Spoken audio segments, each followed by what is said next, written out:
first, or I gotta do the movie? So this movie I got to see on my brother-in-law's birthday. Shout out to Cody. So I with him and my sister, and it was hilarious. Elizabeth Banks did a great job. I have a crush on Elizabeth Banks. She's beautiful, but she's also intelligent and has a great sense of humor. So Cocaine Bear, released as Crazy Bear in some countries, is a 2023 American comedy horror thriller film directed by Elizabeth Banks and written by Jimmy Warden. It is loosely inspired by the true story of the Cocaine Bear, an American black bear that ingested nearly 75 pounds of lost cocaine. It stars Kerry Russell, O'Shea Jackson Jr., Christian Convery, Alden Enrich, Brooklyn Prince, Isaiah Whitlock Jr., Margot Martindale, and Ray Liotta. The film is dedicated to Liotta, who died in May of 2022. And if I'm not mistaken, it was his last movie filmed. Cocaine Bear was theatrically released in the U.S. on February 24, 2023 by Universal Pictures. The film received mixed reviews from critics and has grossed $76 million worldwide against a $30 to $35 million budget. They doubled their, that's not bad. The film is loosely inspired by the events surrounding a 175-pound American black bear that died after ingesting a duffel bag full of cocaine in December of 1985. I think what helped them also was like they had a good advertising campaign for Cocaine Bear on Instagram, where certain theaters would have like specials. Like this one theater had special where it's like sugar donuts and shit, and they had lines of sugar. It was kind of crazy. The film is, I already said that.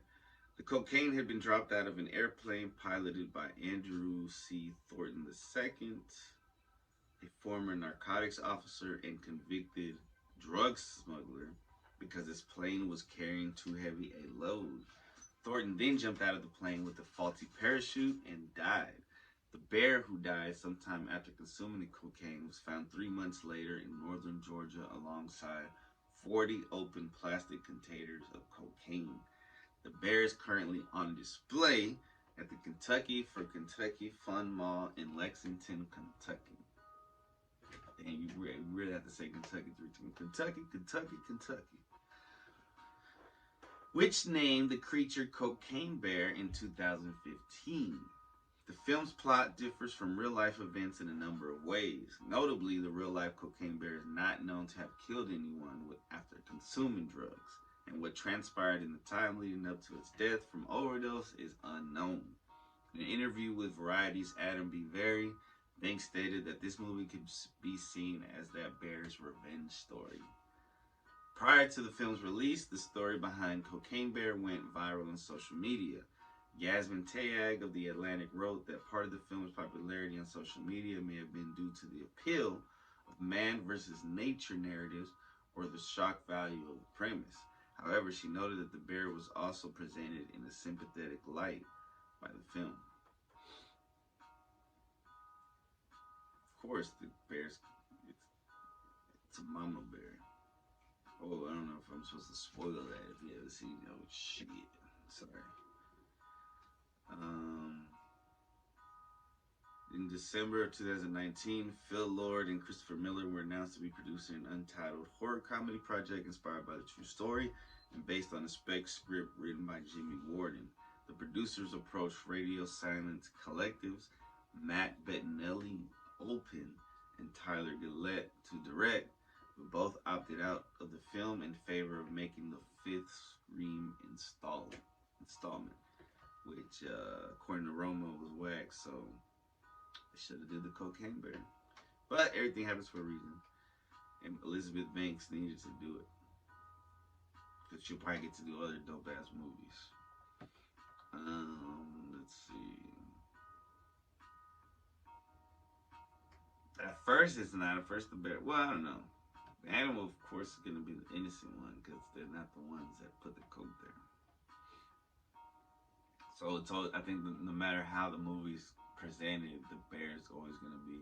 I guess like in comparison to like Jaws, Jaws is the bad guy, I guess. But I never even saw Jaws. Um, or Deep Blue. Deep Blue. I think the bad with LL Cool J. I think the bad guy was the Sharks. Was he in Deep Blue? Is that or Samuel L. Jackson? Somebody was in Deep Blue. I know he was. Not Anaconda. Anaconda. The Anaconda was a bad guy too. Uh, let's see.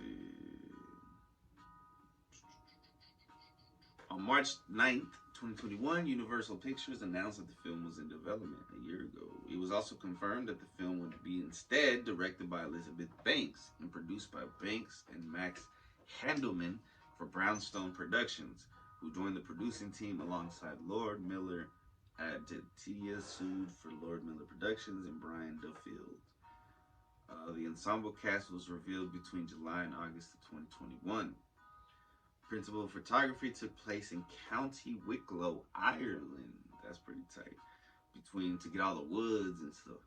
Between August 20 and October 17th, 2021. The production budget was 30 to 35 mil, with a large portion of it going to Weta FX to create the bear with CGI. Yeah, because the bear looks pretty good. It's pretty damn good. I thought it was a real bear. No, I'm just kidding. Box office. As of March 21st, 2023, Cocaine Bear has grossed $58.9 million in the US and Canada and $17.1 million in other territories for a worldwide total $76 million. In the US and Canada, Cocaine Bear was released alongside Jesus Revolution and was initially projected to gross 15 to 20 million from 3,534 theaters in its opening weekend. The film made 8.7 million on its first day, including 2 from Thursday night previews. It went on to debut 23.1, finishing second behind Holdover, Ant-Man and the Wasp, Quantumania. The film finished in third place in its sophomore weekend with 11 mil, dropping 54%, which was noted as a very good hold for a genre film. In its third weekend, the film finished in fifth with 6.2. Yeah, we saw it at their house, so I was looking at the cat because the cat's in it.